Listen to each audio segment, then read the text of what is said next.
నమస్తే welcome to our channel నేను మేశ్వరి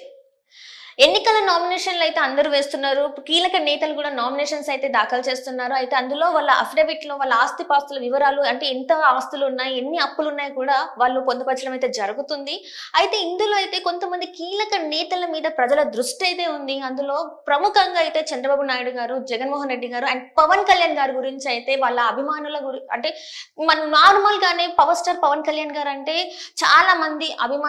అభిమానులు ఉన్నారు అంటే సినిమా ఇండస్ట్రీ నుంచి కావచ్చు వ్యక్తిగతంగా కావచ్చు అంటే రాజకీయాలకు సంబంధించింది కాబట్టి ఆయనకి చాలా అంటే ఎక్కువ సంఖ్యలో ఫ్యాన్స్ అయితే ఉన్నారు అందులో ఏంటంటే తను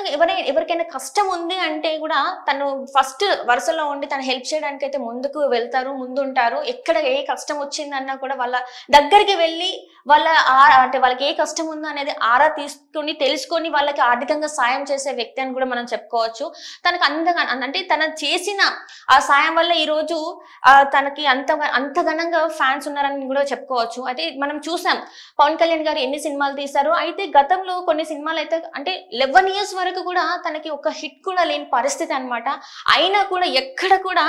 ఒక్క ఫ్యాన్ కూడా తగ్గని పరిస్థితి అంటే తనకి అప్పుడు ఎంత క్రేజ్ ఉందో ఇప్పుడు కూడా అంటే స్టార్టింగ్ ఎంత క్రేజ్ ఉండేదో ఇప్పుడు కూడా అదే క్రేజ్ ఉంది అంటే ఆ 11 years లో కూడా ఎక్కడ కూడా తన క్రేజ్ అనేది అయితే తగ్గలేదు అయితే ఇప్పుడున్న కాలంలో గత కొంతకాలంగా తనకి కొంచెం సినిమాలకు బ్రేక్ ఇచ్చి ప్రజాసేవ చేయాలని చెప్పేసి అయితే తను రాజకీయాల్లోకి అయితే రావడం జరిగింది రాజకీయాల్లోకి వచ్చిన తర్వాత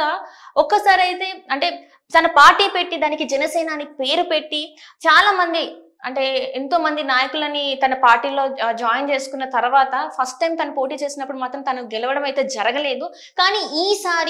ఈసారి ఎన్నికల బరిలో నిల్చున్నారు ఈసారి తనదే అంటే వాళ్ళదే విజయం అని చెప్పేసి ధీమా కూడా వ్యక్తం చేయడం జరుగుతుంది అయితే ఈ రోజు మంగళవారం రోజు అయితే తను నామినేషన్ దాఖలు చేయడం జరిగింది పిఠాపురం నుంచి అందులో అక్కడ ఏంటంటే అఫిడవిట్ లో తనకున్న ఆస్తి వివరాల గురించి అప్పుల వివరాల గురించి ఎంత ఆస్తులు ఉన్నాయి ఏంటి అనేది అయితే అందులో పొందపరిచారు అవి ఏంటి అనేది కూడా మనం చూసే ప్రయత్నం చేద్దాం అండ్ ఇంకొకటి ఏంటంటే చాలా వరకు ఇప్పుడు మనం వార్తలలో కూడా విన్నాం కొన్ని సందర్భాలలో అయితే పవన్ కళ్యాణ్ గారు తనకున్న ఆస్తులు కూడా అమ్ముకున్నారు పార్టీ కోసం అని చెప్పి అంటే పార్టీని నడిపించడానికి ముందు నడిపించడానికి తన ఆస్తులు కూడా అమ్ముకున్న పరిస్థితి మనం చూసాము సో ఇప్పటి వరకు తనకున్న ఆస్తుల వివరాలు ఏంటి తనకి ఎన్ని అప్పులు ఉన్నాయి ఎంత వరకు ఆస్తులు ఉందని అయితే ఇక్కడ మనకి అఫిడవిట్ లో ఇచ్చారు సో ఇప్పుడైతే ఆ న్యూస్ చూసేద్దాం మనం సో ఇక్కడ చూస్తున్నట్టయితే తెలుగు సినీ ఇండస్ట్రీలోనే కాదు తెలుగు రాష్ట్రాల రాజకీయాల్లోనూ పవన్ కళ్యాణ్ ఒక సంచలనంగా చెప్పుకోవచ్చు సినీ నటుడిగా రాజకీయంగా ప్రజా సేవకుడిగా ఆపదలో ఆదుకునే ఆపద్బాంధవుడిగా ప్రజలందరి మన్ననలు అభిమానాలు పొందుతున్నారు పవన్ కళ్యాణ్ పవర్ స్టార్ జనసేన అధినేత పవన్ ఈసారి పిఠాపురం ఎమ్మెల్యేగా ఎన్నికల బరిలో నిలుస్తున్నారు ఇందుకు సంబంధించి ఎన్నికల నామినేషన్ ని మంగళవారం దాఖలు చేశారు పవన్ కళ్యాణ్ సో మనం చూస్తున్నట్టయితే ఫస్ట్ నుంచి కూడా తను ఏంటంటే పిఠాపురం నుంచి పోటీ చెయ్యరు అని చెప్పేసి చాలా వరకు అయితే అనుకున్నారు కాకపోతే ఎప్పుడైతే కూటమిలో జాయిన్ అయిన తర్వాత పిఠాపురం టికెట్ అయితే పవన్ కళ్యాణ్ కి దక్కడం అయితే జరిగింది అక్కడ నుంచి నామినేషన్ వేయడం కూడా అంటే ఈ రోజు నామినేషన్ వేశారు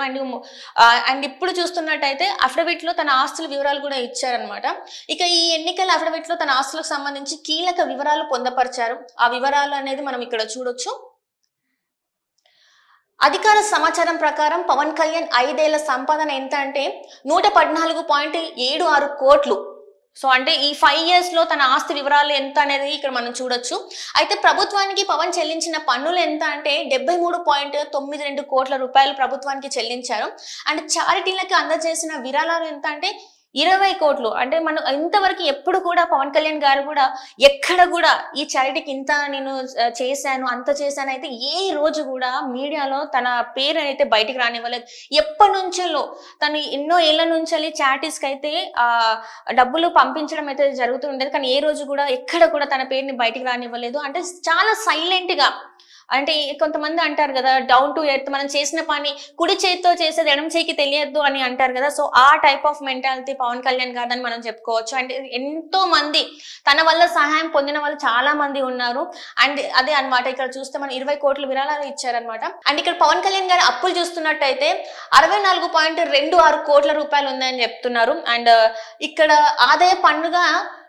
77 కోట్ల రూపాయలు అండ్ జిఎస్టీగా 5 కోట్లు చెల్లించారు అండ్ అప్పులు వివిధ బ్యాంకుల నుంచి తీసుకుంది ఎంత అంటే 17.56 కోట్లు తీసుకున్నారని చెప్పేసి ఇక్కడ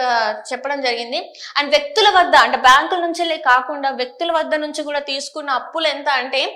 46 లక్షల రూపాయలు తీసుకున్నారని చెప్పేసి కూడా తను అందులో అఫిడవిట్ లో అయితే పేర్కొనడం అయితే జరిగింది. అండ్ ఇప్పుడు మనం చూసాం కూడా మొన్న చిరంజీవి గారు కూడా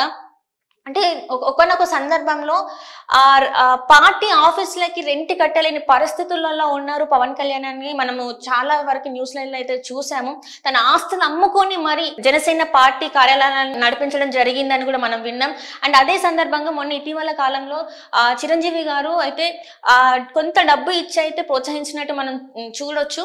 ఆ వీడియో కూడా మనకి సోషల్ మీడియాలో ఉంది. అండ్ ఇక్కడ చూస్తున్నట్టయితే నామినేషన్ వేసిన తర్వాత పవన్ కళ్యాణ్ గారు ఏం చెప్తున్నారంటే, పవన్ కళ్యాణ్ మంగళవారం నాడు పిఠాపురం ఎమ్మెల్యే అభ్యర్థిగా నామినేషన్ దాఖలు చేశారు. నామినేషన్ అనంతరం మీడియాతో మాట్లాడిన పవన్ కళ్యాణ్ ప్రజలకు ప్రత్యేక నమస్కారాలు తెలియజేశారు. 5 ఏళ్ల అరాచక ప్రభుత్వానికి చర్మగీతం పాడేలా నామినేషన్ వేశానని అన్నారు. ప్రజలు ఆశీర్వదించారని, ఎన్నికల్లో గెలుపు ఖాయమని అన్నారు. ఈ ఎన్నికలు 2047 తరానికి చాలా కీలకమని పేర్కొన్నారు. ఏపీ ప్రయోజనాలను దృష్టిలో ఉంచుకొనే జనసేన తగ్గిందని, బలమైన నేతలు త్యాగాలు సైతం తప్పలేదన్నారు. అని మనం చూసాం జనసేన అధినేత పవన్ కళ్యాణ్ గారు చాలా మంది అంటే చాలా చోట్ల కూడా వాళ్ళు తగ్గడం జరిగింది. వాళ్ళకు రావాల్సిన సీట్లు కూడా అంటే కూటమిలో త్యాగాలకు పాల్పడిన అంటే త్యాగాలు చేసినది కూడా మనం చూసాము. అంటే బీజేపీ కోసం వీళ్ళు తగ్గాల్సి వచ్చింది. మనకి చాలా వరకు అయితే సీట్ల సర్దుబాటు విషయంలో పవన్ కళ్యాణ్ గారు అయితే చాలా సీట్లు కోల్పోయాల్సిన పరిస్థితి మనం చూసాం. అండ్ దానికి సంబంధించి ఇక్కడ పవన్ కళ్యాణ్ గారు చెప్పడం జరిగింది. అండ్ 30 చోట్ల తమ అభ్యర్థులను విత్డ్రా చేయమని చెప్పినట్టు కూడా పవన్ కళ్యాణ్ తెలిపారని చెప్పేసి మనం ఇక్కడ చూస్తున్నాం. అండ్ ప్రజా సమస్యలపై అవగాహన ఉన్న వర్మ తన సీటును త్యాగం చేశారు. వర్మకు రానున్న కాలంలో మంచి స్థానం వచ్చేలా ప్రయత్నిస్తానని పవన్ కళ్యాణ్ చెప్పారు. ఈ ఎన్నికల్లో ఎన్డీఏ కూటమి గెలవబోతుందని పవన్ కళ్యాణ్ గారు ధీమా వ్యక్తం చేశారు. అండ్ ఇక్కడ చూస్తున్నట్టయితే చాలా వరకు జనసేన అధినేత పవన్ కళ్యాణ్ గారు అనేక సందర్భాలలో చెప్పారు ఏంటంటే, ఇప్పుడే వస్తున్న పార్టీ అంటే పార్టీలో అంత ఏమంటారు ఆరితేరిన రాజకీయ నాయకులు లేరు కదా, అంటే అంత ఎక్స్పీరియన్స్ నాయకులు లేరు కాబట్టి ఇంకొంచెం టైం పడుతుంది అని చెప్పేసి ఎంతో మంది ఎంతో ప్రలోభాలకి లోన్ చేసినా కూడా ఎక్కడ కూడా తలంచకుండా మా పార్టీవి మాకు తెలుసు, మా పార్టీలో ఎలాంటి వాళ్ళు ఉన్నారు ఏంటి అని తెలిసి మేము ఇలానే ఉండదలుచుకున్నాం అని చెప్పేసి కూడా చాలా సార్లు సభాముఖంగా కూడా తెలవడం అయితే జరిగింది. ఎంతో మంది లేఖలు రాసినా కూడా ఇది ఇలా కాదు, మేము ఇలానే ఉంటామని కూడా చెప్పడం జరిగింది. అండ్ కూటమి పరంగా కూడా ఈసారి ఖచ్చితంగా ఎన్డీఏ కూటమి గెలుస్తుందని అయితే తను ధీమా వ్యక్తం చేస్తున్నారు. సో చూడాలి మరి రానున్న కాలంలో ఎలాంటి పరిణామాలు చోటు చేసుకుంటున్నాయో. Thank you so much.